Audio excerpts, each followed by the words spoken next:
Hello and welcome back to Global Value. In today's video, we are going to be performing a fundamental stock analysis of the Royal Bank of Canada, ticker symbol RY. At the time of recording today's video, Royal Bank of Canada is trading for $99.34 per share. Year to date, their stock price has declined by about 6.5%.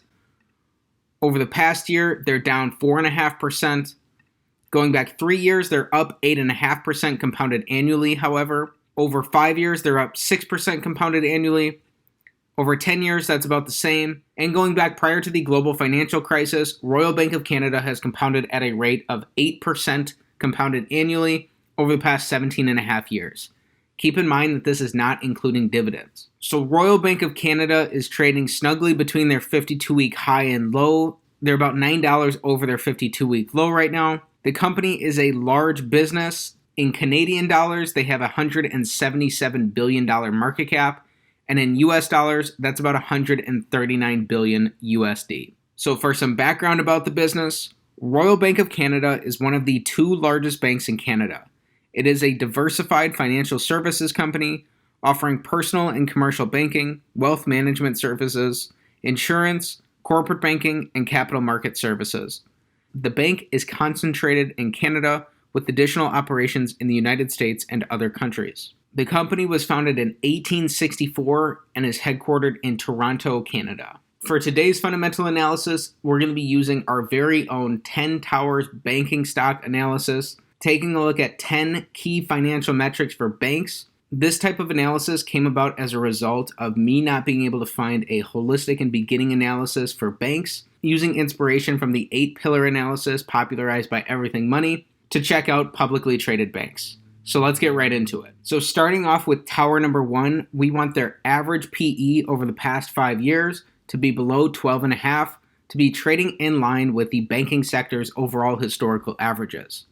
So currently, Royal Bank of Canada is trading for 11 times earnings. Over this time frame, they've traded as high as 16 times earnings and as low as about 7 times earnings during March of 2020. However, averaged out, they're trading just under 12.5 times earnings. They're trading at 12.4 times earnings. So this is going to be a check here, just barely, just sneaking in there on tower number 1. Tower number 2, we want their average 5-year return on equity to be greater than 9%. So Royal Bank of Canada does a very good job here earning above average returns on equity. A hallmark of a great bank is that even in tough financial years, they're still able to earn at least respectable returns on equity. So in 2020, not only did Royal Bank of Canada earn respectable returns on equity at about 13.5%, those returns are actually still above average. They were still producing above average normal results in a year that was pretty difficult for banks. So that's a great sign to see here. Over this time frame, their average return on equity in any given year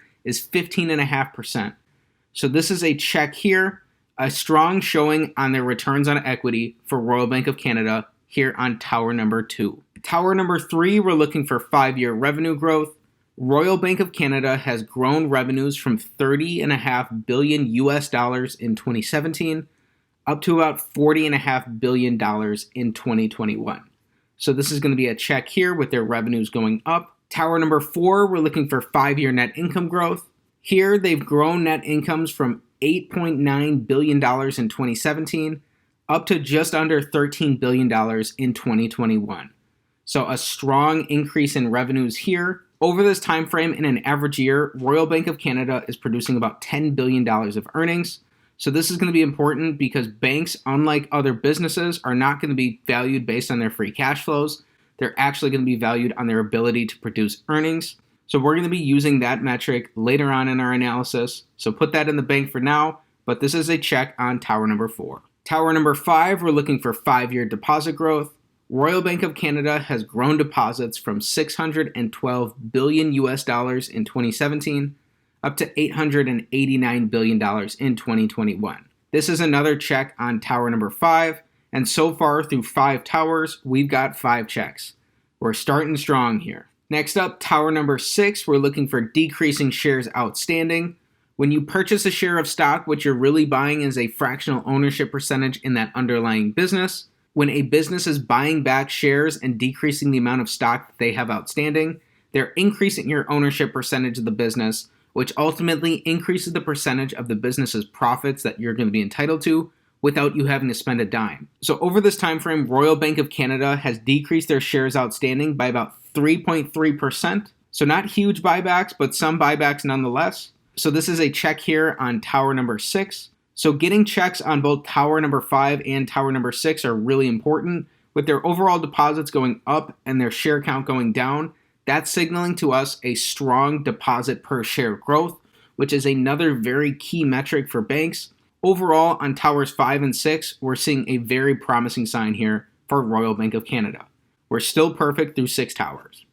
Next up for tower number 7, we want the interest that Royal Bank of Canada is paying on deposits as a percentage of total deposits to be decreasing over the last 5 years. Over this time frame, their total deposits are up while their interest expense is down.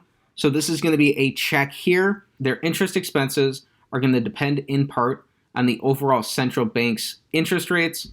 However, it's still a good sign, and it's very important for a bank to have low interest expenses as a percentage of total deposits because banks are commodity businesses.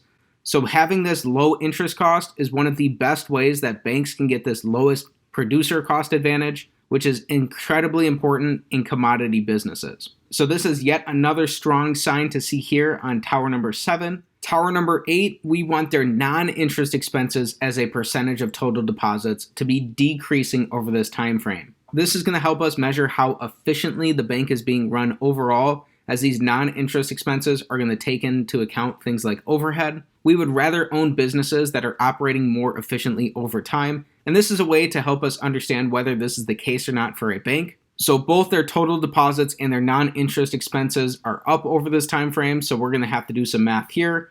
In 2017, non-interest expenses were 3.1% of total deposits, and that has decreased in 2021. Non-interest expenses only were 2.7% of total deposits. So this is a check here. Even though this non-interest expense ratio is up compared to some of their peers, Royal Bank of Canada is operating more efficiently over this time frame. Then for tower number 9, we want their institutional deposits as a percentage of total deposits to be decreasing. So again, over this time frame, both of these numbers have increased. So the math here works out that in 2017, Royal Bank of Canada's deposit base was 41.5% institutionally funded, and in 2021, that decreased to being 38% institutionally funded. So this is yet another check here on tower number 9. We're perfect so far through 9 towers. This tower is important to take note of because ideally we want a bank that is as close to 0%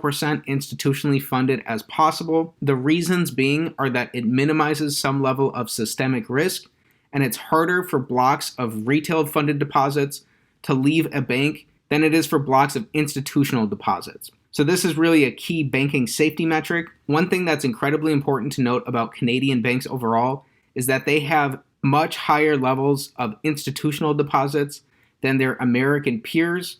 So this is a general difference between the Canadian and American banking system. I'm not an expert here on the differences between Canadian and American banks, and I'm still going through my own learning process. But this is something that you really want to understand the differences in regulations and why this is the case, and whether or not this is any sort of risk factor one way or the other before investing in either American or Canadian banks. Overall, just a noticeably large difference between Canadian and American banks. So something you absolutely want to dig into farther here. Next up, the big tower of them all, tower number 10. We want their market cap to be below their average 5-year net income multiplied by 10 to give us a reasonable starting point for a valuation of Royal Bank of Canada. So currently, Royal Bank of Canada's market cap is $139 billion US dollars. They produced average earnings of about $10 billion a year. And so when we multiply their average earnings times 10, that's only going to bring us to $100 billion here. So this is going to be our first and only X on tower number 10. Unfortunately, we were not able to have a perfect 10 tower stock. However, just because their market cap is higher than their earnings doesn't mean that you're totally going to discount this business. They've been growing pretty steadily, looks like through some acquisitions over this time frame. And so far through our analysis, we've seen some pretty excellent signs about Royal Bank of Canada. This is a business that likely would be worth digging into some more depth here if you're interested in Canadian banks. as there were quite a few bright spots, and they're only off here on our earnings. Worst comes to worst, you learn about the business, you put it on some sort of watch list, and you come back to it when it's more reasonably priced at the level that you think the business is intrinsically worth. Then lastly, here we're looking at their dividend profile. So some people are attracted to banks because they tend to pay out higher dividend yields than the overall market. Royal Bank of Canada is no exception. They pay out a dividend yield of more than 4%. However, people make mistakes all the time by blindly chasing dividend yield. And so here in the case of banks, we want to make sure that their dividends are supported by their earnings. And so in all 5 years here, Royal Bank of Canada has grown their dividend payments per share. And throughout this time frame, they've kept their payout ratio below that 60% metric that we want them to.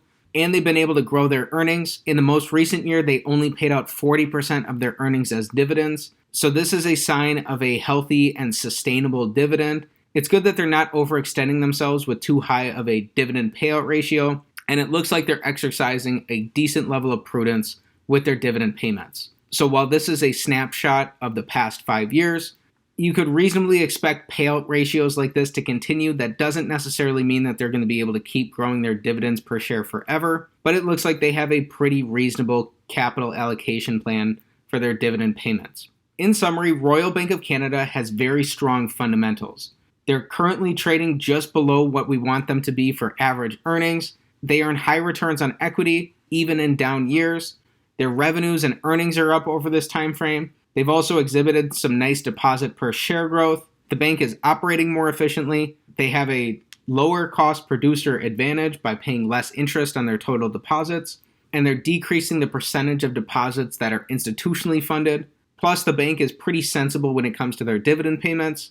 So unfortunately, while we were off here on their average earnings, if a 10% yield on their average earnings is a reasonable valuation metric for Royal Bank of Canada, then we're off. This is a bank that has strong fundamentals and would be worth looking more into. This type of analysis is a holistic starting point to come to a fundamental understanding of the Royal Bank of Canada based on their financials. This is not financial advice in any way, shape, or form, and it is not a buy or sell recommendation of any securities.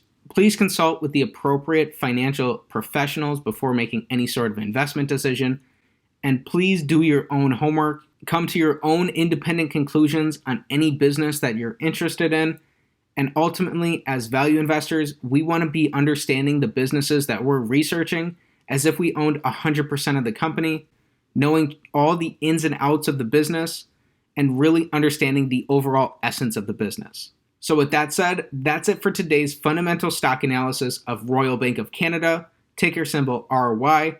If you enjoyed today's video, please be sure to like the video, subscribe to the channel for more stock analysis videos, and comment down below what business you want me to take a look at next, bank or otherwise. Thanks for learning about Royal Bank of Canada with me, and have a great day.